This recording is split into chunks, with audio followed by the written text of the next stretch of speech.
Hey chess friends, welcome to a new video. Today we are going to study a Masters game. This is a classic between Nimzowitsch and Tarrasch in 1914. In this classic game we are going to study the double bishop sacrifice. It's a typical sacrifice against the castle king.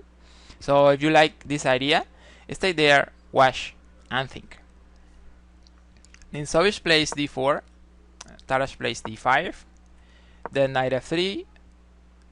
Well, maybe the most popular move here is Queen's Gambit with c4, but knight f3 is also an interesting move here. And then c5. White plays c4. Well, maybe you're wondering about the capture here. They take c5. Notice that we have some kind of Queen's Gambit, some reverse Queen's Gambit here. In general, in these positions, when white takes the pawn, in general, black is getting the pawn back, or in worst case, if white tries to defend the pawn, then there will be a very nice compensation. That's what usually happens. Here, a good move is going to be e6, trying to get the pawn with the bishop, get the pawn and develop the bishop at the same time. If white tries something like b4, then we can continue with a5. If black plays here c3, trying to retake with the pawn here, notice that a3 is not working this time, because then we can take, there is a pin, so the rook is hanging there.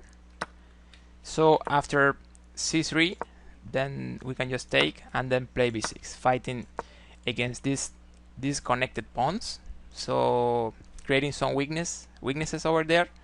In general, this is going to be fine for black. In the game, Nimzowitsch played c4, and then e6, e3, knight f6, bishop d3, knight c6, white castles. These are normal development moves. Black plays bishop d6, then b3, black castles now, bishop b2, b6, knight bd2, and bishop b7. This position is actually very interesting. I have seen some games where white brings the knight to e5, and then some interesting attack possibilities, for example with f4, maybe bringing the rook over the third rank. Also the queen can come over h5, or maybe f3, h3 in some positions. Even some g4, g5 to get rid of the defensive knight can be played sometimes. So this position actually offers some interesting attack possibilities for white. In this game, Nimzowitsch played a little more positionally, and he just brings the rook to c1, and Tarrasch brings the queen to e7, just connecting the rooks. This is an interesting moment because, well, if we want to connect the rooks, we have like maybe like 3 options over here. But for example, c7 is not fine because the queen is going to be in the same file as the rook. That's not good. Also, queen d7 is a typical move, but we need to be careful with this idea. We were saying some seconds ago, with this knight e5, the queen could be exposed on d7, and then the other move is this queen e7. Very interesting, very precise, I could say. The queen is not exposed this time, and also there is an interesting connection between the queen and the bishop. Sometimes in these positions we can try some idea with some bishop a3, trading this bishop of the fianchetto of the queen side. Nimzowitsch trades on d5, he takes d5, and then this interesting move knight h4.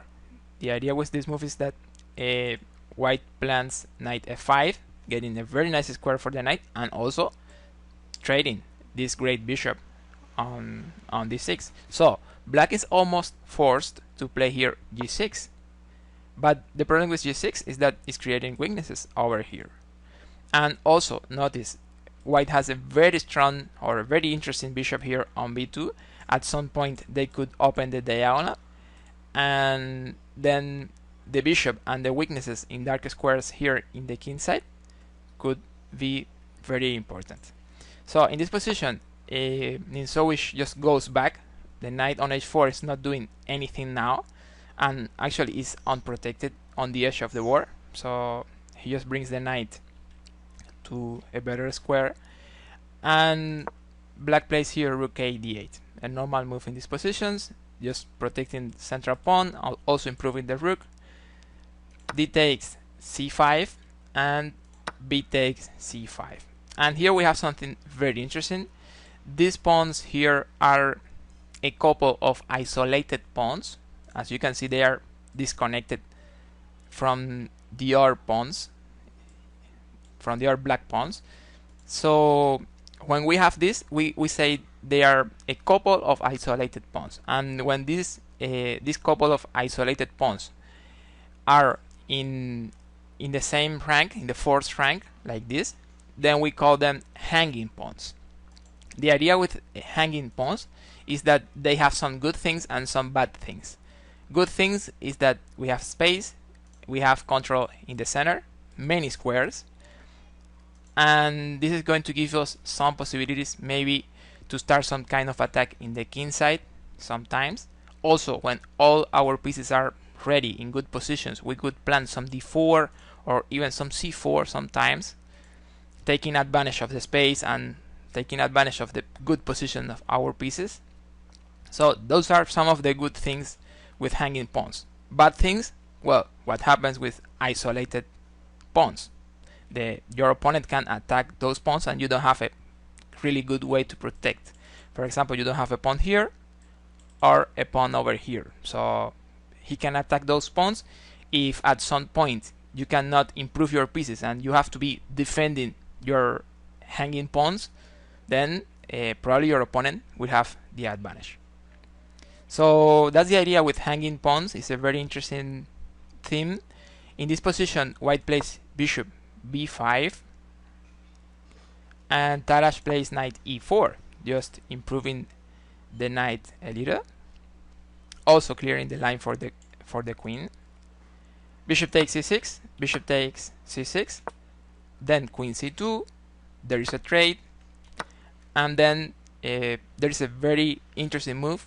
I will say the move very soon, but if you want, you can try to find it.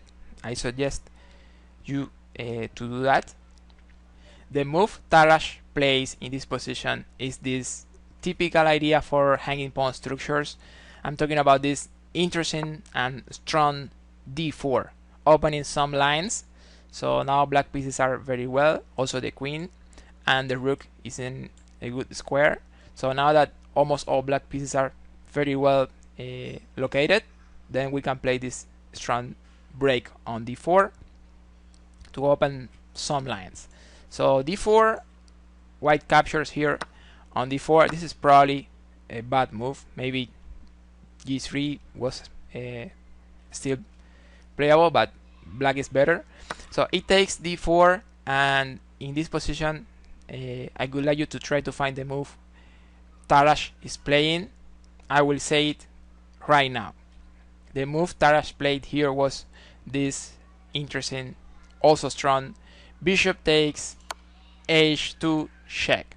Well, we need to say that in this position actually the other sacrifice, bishop takes g2, is also working. So bishop takes pawn, let's take a look.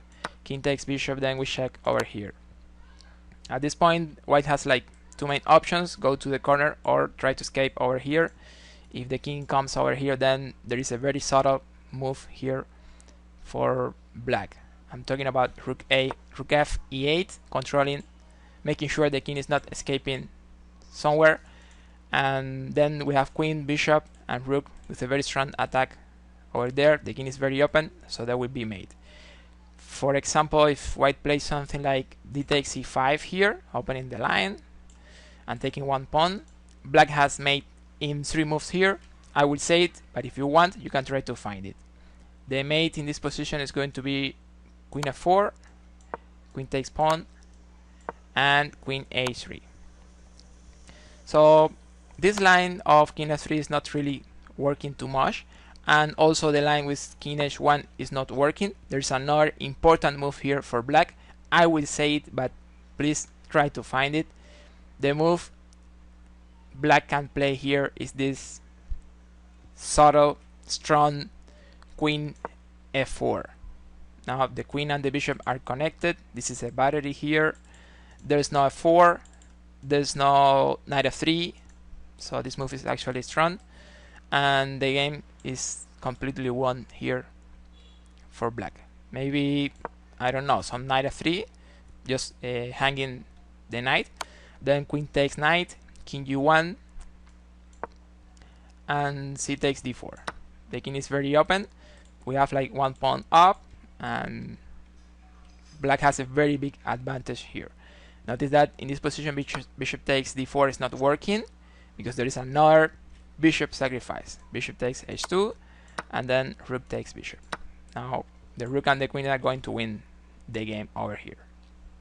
So this bishop g2 and queen g5 was also winning the game for black, but what Tarrasch played is very interesting. Bishop takes h2. This is the double bishop sacrifice. The idea is that after king takes, we have queen h4 check, and then bishop takes g2. Black sacrifices the two bishops. The idea is to completely open the king side and then continue the attack with the queen and the rook.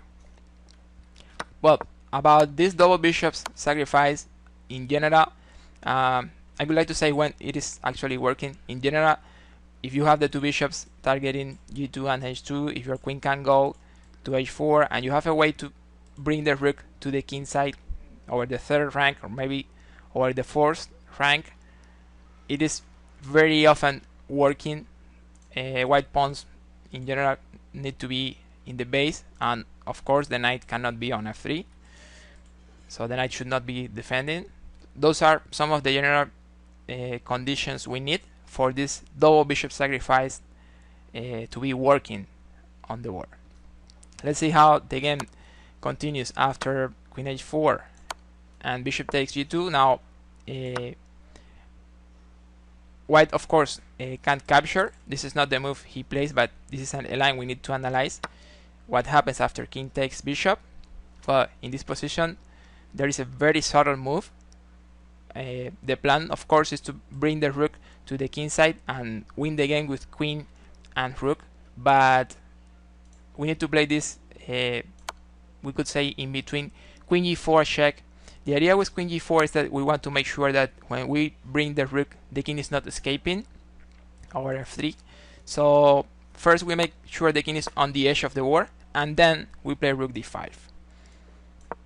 And here you might be thinking, well, Mike, I know that's very interesting. You want to give me mate here with queen and rook, but remember, white captured two minor pieces. So in this position, white can play queen takes e5.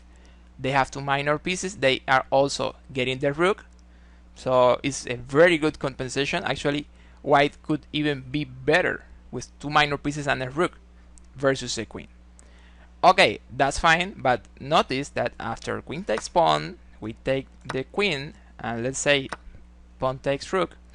There are many checks, and at the same time there are unprotected pieces over here. So every time you have checks and there are unprotected pieces, there could be a way to get some of those unprotected pieces. So in this position, black can still play queen f4 and queen takes knight. So now it is not two pieces, now it is a rook and one piece, a bishop, versus a queen, which is obviously better for black. Also white king is very open here, so this position is going to be winning for black. So after bishop takes g2, this line king takes bishop is not going to work, and a defensive move here can be this f3. The idea is that black was threatening checkmate here with queen h1, and also white can be thinking, I already captured one minor piece, I don't have to take the second, I can just try to defend my position here with one piece up. However, after f3 there is a very strong move for black. I will say it, but if you want, you can try to find it. The move Tarrasch is playing here is this amazing rook f e8. The idea is that now he's threatening rook e2 with mate in the next. Also notice that the capture of the bishop is not working, because then we have rook e2 and queen h2 with checkmate. So if king takes bishop, we have king check and queen h2 mate. So rook f e8, and the position is already very difficult. White can try something like knight e4. That's what Nimzowitsch played in the game. but in this position now, Tarrasch plays queen check and bishop takes rook. The idea is that now the rook cannot capture the bishop, because if that happens, then queen h2 and queen takes queen.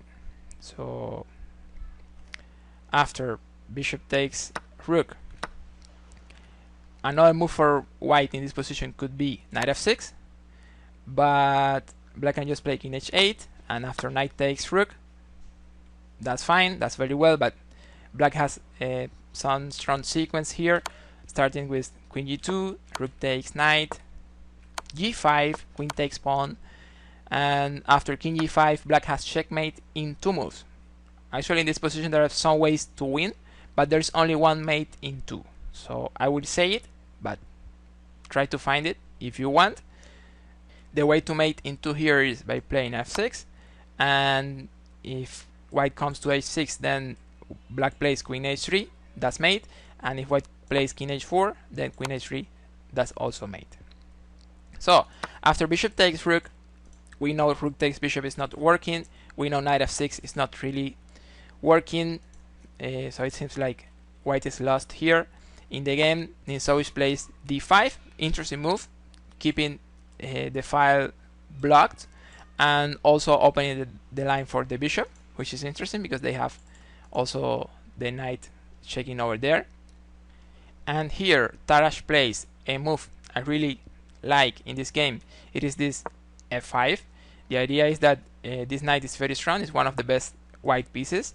So what he's doing is trying to get rid of that important piece. Notice the knight is blocking the file, also is controlling many squares, so the knight is defending and also attacking, creating some danger over the king side.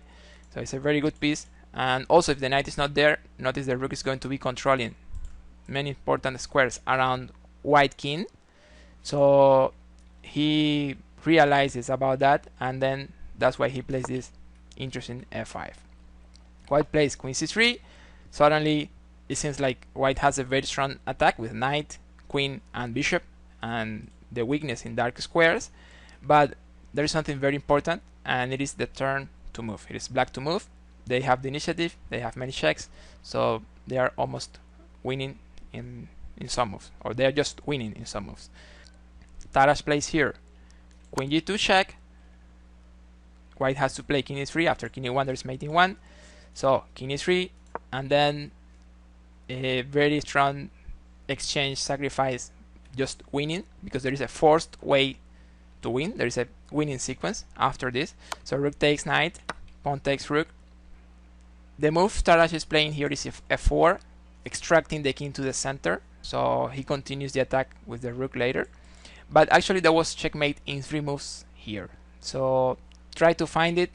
I will say the mate in 3 right now.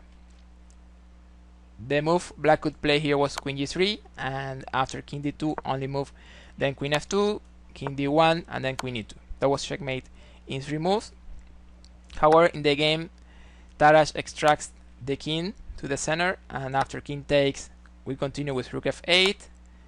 Probably king e5 is the only way to play, because after king e3 there could be checkmate with rook f3. So king e5, and then queen h2 check. The only move for white here is king e6, and then rook e8 check. Now white has maybe 2 options. King f6 is one of them, but then queen f4 is checkmate, and the other option is king d7, but then bishop b5 checkmate. Notice in this final position black pieces are working in a very interesting way. The bishop controlling light squares, the queen controlling dark squares, and also the rook is doing a great job over the file and the rank. So one of my favorite moments in this game is, of course, in this position when Tarrasch starts the double bishop sacrifice with bishop takes h2. So this is the video I wanted to show you today. I hope you have enjoyed it. If it was like that, also if you learned something in this video, don't forget to give me some like. For the comments I will leave you a question, and it is, what do you prefer, Greek gift or double bishop sacrifice? I will say my opinion. I prefer Greek gift sacrifice, it happens more often, and also I think it's a little easier to make it work in some position. So write your ideas over there in YouTube. I will be watching and replying comments over there. So that's it. Thank you so much for watching. Don't forget to subscribe if you haven't. Never stop believing. See you in the next.